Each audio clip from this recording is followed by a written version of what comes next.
thought you were so lucky because you were a star. But you cry, cry, cry in the lonely dark. And I'm sorry for what you went through. I always thought the lucky one was you, but the lucky one was me. I wanted to be you so bad. Your life looked like so much fun. The fashion lights and fancy things made it seem like you had won. But little did I know, you were crying all the time. You were hurting inside when everyone thought you were fine. I thought you were so lucky because you were a star. But you cry, cry, cry in the lonely dark. And I'm sorry for what you went through. I always thought the lucky one was you, but the lucky one was me. I know you made some mistakes, but we're all only human. You were judged for everything. They put the blame on you when you were pushed over the edge. It ain't right what they allege. I thought you were so lucky, but the lucky one was me. I thought you were so lucky because you were a star. But you cry, cry, cry in the lonely dark. And I'm sorry for what you went through. I always thought the lucky one was you, but the lucky one was me. Hola querido, el propósito de la lección de esta semana es mostrar que aunque el pecado deformó la naturaleza todavía puede ser una fuente de salud y de bienestar. El vivir en la ciudad alejado de la naturaleza puede de alguna manera transformarse también en un hábito malo del cual necesitamos libertarnos. La Biblia declara que al salir de las manos del Creador, la tierra era buena en gran manera, perfecta. No existía una mancha de imperfección, por mínima que fuese. Todo era bueno. Ahora, en ese todo estaba incluido el ser humano. Su cuerpo era perfecto, sus ideales eran perfectos, sus emociones eran perfectas. No existía el miedo, no existía el egoísmo, la traición, mucho menos la violencia, la envidia, la mentira, en fin. Imagina un hombre y una mujer perfectos viviendo en un ambiente perfecto. Era lo que llamamos de paraíso. Pero infelizmente el pecado lo arruinó todo. El pecado siempre arruina las cosas que toca. El pecado no es solo una ofensa contra Dios, es la peor tontería que el ser humano puede hacer tratando de ser feliz. Tal vez por eso la palabra pecado en griego significa amartía, que significa errar el blanco. Quiere decir, apuntas en una dirección y disparas en otra. Intentas llegar a un lugar y acabas en otro. Piensa, por ejemplo, en Adán y Eva. Al ceder a la tentación de la serpiente, la última cosa que ellos desearon era traer desgracia al mundo. Ellos solo querían ser un poquito más felices de lo que eran. Entre comillas, solo querían ser semejantes al Creador. Pero ¿cuál fue el fin? Lo que vemos hoy. Un mundo deformado por el pecado. Un ser humano que esconde sentimientos y emociones torcidas. Otra cosa. En el cuerpo perfecto de los primeros seres humanos había sentidos, y eran sentidos perfectos. Los sentidos eran la fuente del placer. El olfato, el tacto, la audición, la visión, el paladar. Por lo tanto, el placer también era perfecto. Esa perfección también fue deformada. Y hoy el hombre y la mujer a veces viven en busca enloquecida del placer, por el placer en sí, lo que es una tragedia, y se transforma en una fuente de dolor y de sufrimiento para la raza humana. Vamos a la segunda parte de la lección. Aquí se habla de la entrada del pecado. Yo siempre digo, y todo el mundo sabe de eso, que si el capítulo 3 de Génesis no existiese, ¿cómo sería este mundo? Continuaríamos en el paraíso. Pero infelizmente este capítulo 3 narra la aparatosa caída de nuestros primeros padres. Como ya dije, ellos no quisieron hacer mal a nadie. no planearon destruir la tierra maravillosa que Dios les había confiado. Jamás quisieron traer dolor. El dolor y la miseria que trajeron al mundo fue resultado del pecado. Ellos no quisieron hacerlo. Ellos solo querían probar algo nuevo, pero infelizmente lo arruinaron todo. Y de repente en el mundo perfecto de Dios, ese mundo maravilloso que Dios les había confiado, aparecieron las consecuencias del pecado. ¿Qué consecuencias? Adán y Eva perdieron la relación armoniosa que tenían con Dios y entre sí. Se escondieron entre los árboles del jardín, de la presencia de Dios. Ya no querían verlo. Hicieron delantales, aventales para cubrir su desnudez. La vergüenza y el miedo empezaron a ser emociones dominantes en la vida de ellos. La relación de la primera pareja pasó a ser una relación de dominio. ¿Quién manda más? ¿Quién controla al otro? Adán y Eva fueron expulsados del Edén. El ser humano perdió la relación armoniosa con la naturaleza. ¿Por qué? La tierra fue maldita por causa de la desobediencia. El ser humano pasó a tener dolor, a envejecer, a comer el pan con el sudor de su frente. Pero el resumen de todo es la muerte. El miedo que surgió en el corazón de la primera pareja después del pecado ya era una forma de muerte. La fatiga, el dolor, el cansancio que el trabajo les producía eran otra forma de muerte. La rebeldía de la propia naturaleza, los sentimientos, las emociones distorcidas, la voracidad y el peligro que muchos animales empezaron a manifestar, todo eso era una expresión de la muerte. La muerte, mira, la muerte como consecuencia del pecado no fue instantánea, no. Adán y Eva no comieron y murieron, no. Comieron y empezaron a morir todos los días, lentamente. Eso es lo que el pecado hace en la vida hoy. Va matando poco a poco tus ideales, tus sueños, el respeto propio, tu familia, tus hijos, tu vida financiera, profesional, en fin. Hoy, querido, empezamos a morir desde el día en que nacemos. El problema es que el pecado nos separa de Dios, y al separarnos de Dios, pues nos separa de la fuente de la vida. Un mundo separado de Dios necesariamente tiene que ser un mundo en desorden. La naturaleza enloquece, aparecen los tsunamis, los terremotos, huracanes, inundaciones, en fin. Y al aumentar la tecnología, surgen también los problemas del calentamiento global y sus terribles consecuencias. Esa es la triste realidad que vivimos hoy. Pero a pesar de esa realidad, existe una realidad más concreta todavía, y es la maravillosa promesa de que Dios hará de nuevo lo que el pecado arruinó. Reconstruirá todo. El presente estado de cosas no durará para siempre. Nos estamos aproximando del fin de la historia, cuando Dios hará nuevas las cosas viejas. ¿Puedes creer en eso? La tercera parte de la lección menciona al Creador y a la creación, a la naturaleza. Mira, aunque el pecado ha destruido mucho de lo que el Creador ha hecho, aunque la naturaleza está deformada por el enemigo y muchas veces parece que está fuera de control, como cuando suceden las tragedias naturales, aún así hoy podemos beneficiarnos de las cosas que Dios creó. Por ejemplo, una serie de estudios realizados por el psicólogo Stephen Kaplan y sus colaboradores de la Universidad de Michigan en Estados Unidos demuestran por primera vez que andar por escenarios naturales tiene un profundo efecto restaurador en la capacidad de concentración. Uno de los últimos estudios publicados en 2008 en la revista Ciencia de la Psicología demuestra cómo basta un breve paseo por un ambiente natural para que la atención, la capacidad de prestar atención se fortalezca increíblemente. ¿Qué hicieron? Los expertos pidieron a 38 estudiantes voluntarios que realizaran tareas que requerían un alto nivel de concentración. Pero antes dividieron al grupo en dos. Le pidieron a un grupo que se diera un paseo por la ciudad y al otro grupo un paseo en la naturaleza.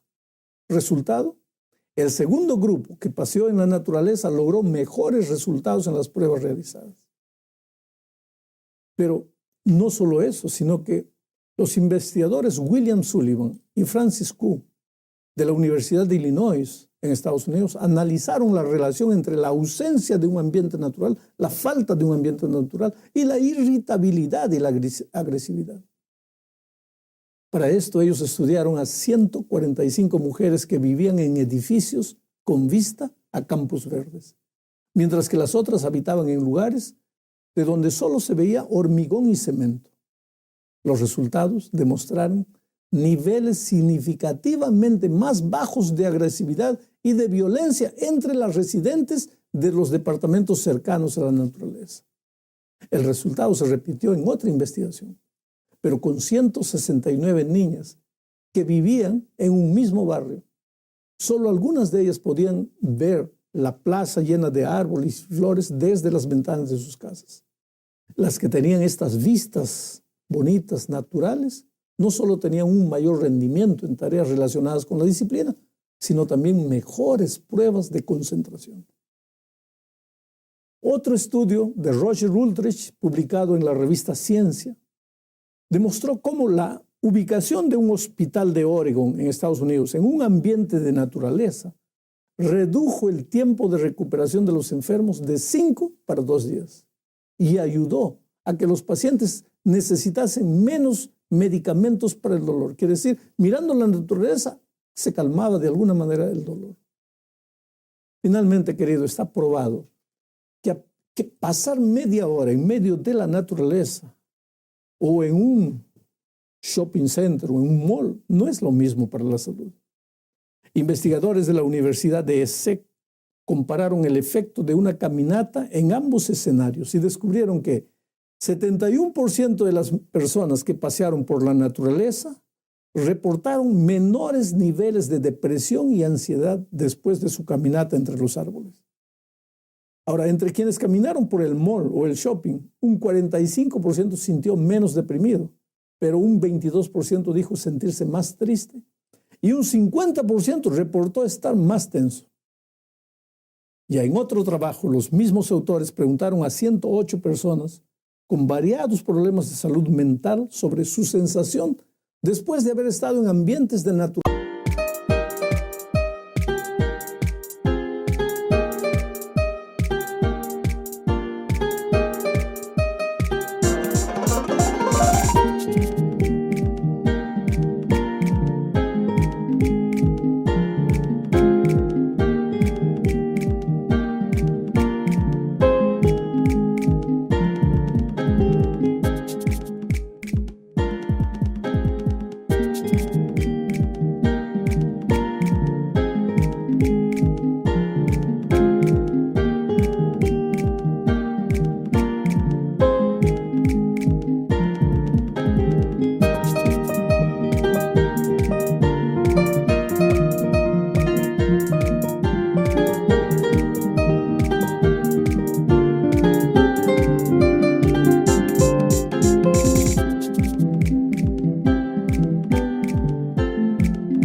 naturaleza.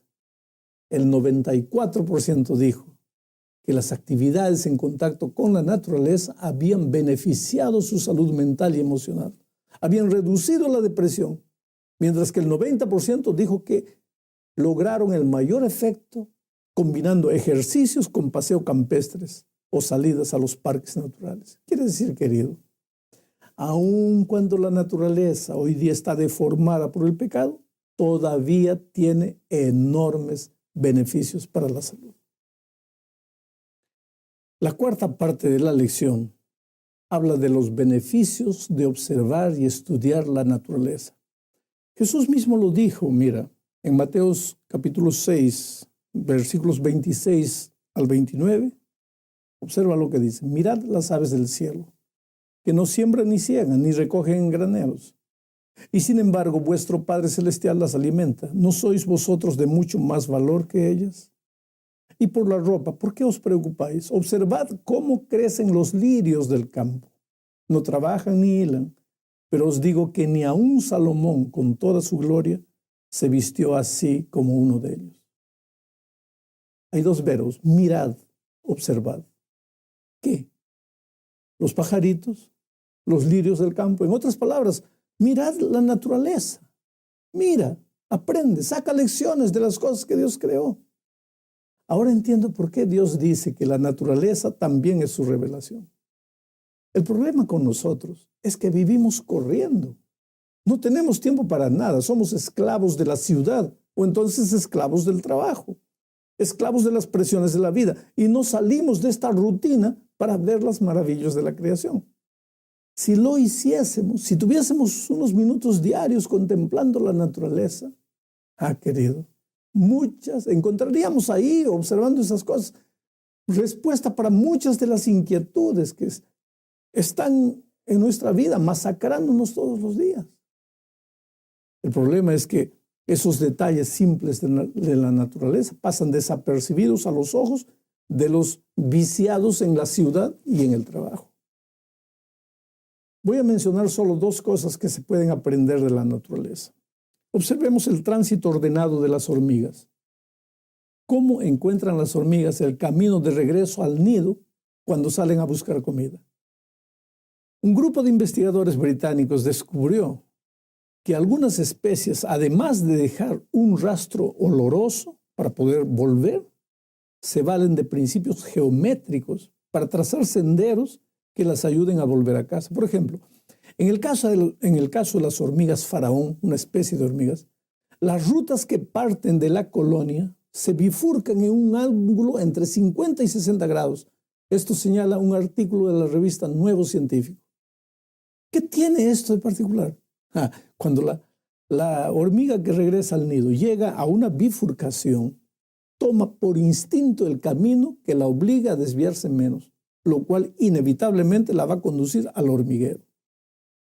Ese mismo artículo dice que el ángulo en que se bifurcan los senderos les facilita a las hormigas el tránsito por la red de caminos y evita que desperdicien energía al equivocarse de camino. ¿No es esto maravilloso? Pero pensemos ahora en la brújula interna de las aves. Tú sabes, muchas aves migratorias llegan a su destino con una precisión impecable tras recorrer largas y largas distancias y bajo todo tipo de condiciones climáticas. Pero ¿cómo logran esto? Los científicos han descubierto que esas criaturas perciben el campo magnético de la Tierra. ¿Pero cómo lo hacen? Bueno, la revista Ciencia dice: las líneas del campo magnético varían de un lugar a otro y no siempre señalan el verdadero norte. Entonces, ¿qué impide que las aves migratorias se desvíen de su rumbo?